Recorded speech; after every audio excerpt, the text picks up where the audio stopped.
Navigating workplace issues can be daunting for most of us, so we've invited Spencer Cohn. He's the author of Beat the Boss. He's also a national blogger for Credit.com and also a national employee representative. So I'm so excited to have you here. You're going to inspire and inform us about work-related issues. Well, first of all, you mentioned Beat the Boss. It's Beat the Boss, win in the workplace. Win in the workplace. There's a lot of people that want to beat the boss, I assure you. So that does take a different meaning. So tell us first, what is a national employee representative? Well, what I do is I represent employees across the country when they lose their job and they file for unemployment benefits. I represent them at their unemployment hearings. These people, a lot of attorneys don't want to represent people that have just lost their job because they don't have the resources to pay for an attorney. I brand myself as a national employee representative.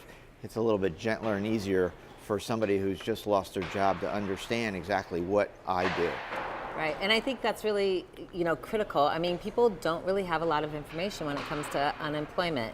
So what's something that we don't know that we should know when it comes to unemployment? Well, first of all, a lot of people come to me and tell me that they're entitled to their unemployment benefits and they pay their taxes. The only person that really pays the taxes for unemployment is the employer. There are some states that share that tax where the employee does pay part and the employer pays part, such as New Jersey, for instance.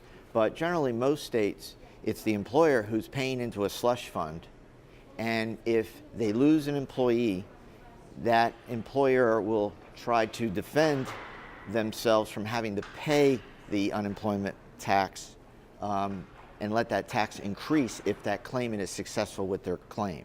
So it's the employer that's making money or saving money by not paying. They're trying to save money They're trying to save money to contest the claim. Right, okay. And so that their unemployment tax rate doesn't increase. Now, one of the things you shared with me that I thought was fascinating was you could quit your job and still qualify for unemployment, which Right. Explain this, because it Nobody, doesn't sound right. Yeah. Nobody gets that, and, Yeah. and the whole world should know. Okay, You can we're quit telling your job. the whole world. You can quit your job if you feel that your employer is bullying you, taking advantage of you, not paying you what they're supposed to be paying you. When you get hired, they give you a job description, and then maybe 2 weeks after you get hired, they add all these other responsibilities. And you say, wait, I didn't sign up for all this. Right. But the And problem... people absorb other positions once they're on the job, right? Pretty soon you're doing 3 or 4 jobs. Right? Correct. But the problem is, just as an employer, when they fire you, they build a record and then finally say, we're letting you go, and here's why. We've given you a verbal warning, we've given you 2 written warnings. Right, all the documentation. And now you've done this and we're letting you go. Well, the same thing applies for the employer. If you have a problem at the workplace, you document it. And you say, listen, I went to the employer on such and such a day and I complained about such and such person. And the response was, I will handle this, I will take care of it. That's what kept the person staying to work. If the employer did not give the reasonable assurance that they would be working, that they would take care of the problem, the employee would have quit then. Right. So what the employee does is they wait and they say, okay, you're going to take care of it. And then it happens again. And then they can say, look, I've gone to the employer on such and such day. His response was he was going to take care of the problem. He didn't take care of the problem. And now it's happened again. And now I find out that nothing's going to change. That gives right for the employee to quit their job. And still possibly collect unemployment. Correct. Right. Our Voice Idaho, you go to our Facebook page and you can participate in a conversation. So Spencer, tell me, this is from Kathy in Meridian. She wants to know, my employer keeps asking me to work late after hours without any notice. What should she do?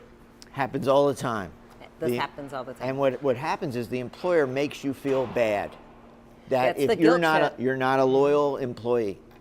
Or you might lose your job if you don't don't step up and do this. The problem is when you're hired, and these people that finally get a job, they might have been out of work for a year, 6 months or more, and they say, gee, you're going to give me a paycheck. I'll sign whatever it is you want me to sign. And they give, we want you to sign the acknowledgement that you received the handbook.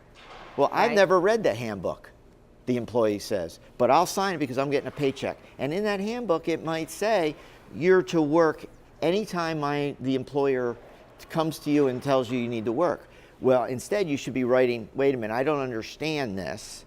Or write that or on yeah, the and write it on the handbook before and you put your sign. initials on there and get a copy of it.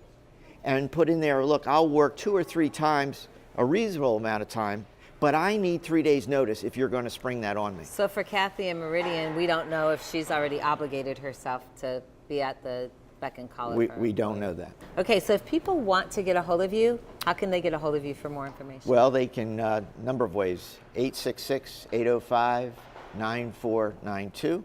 Okay. You can find me on Twitter at The Work Whiz. You can go to Beat the Boss, Spencer at beattheboss.tv. And anytime, or you can go to credit.com. I always answer questions on credit.com. And you'll be answering questions on our Facebook page as well, which is Our Voice Idaho. So if you have questions, you can go there and post them too. So thank you so much for being here. Thank you.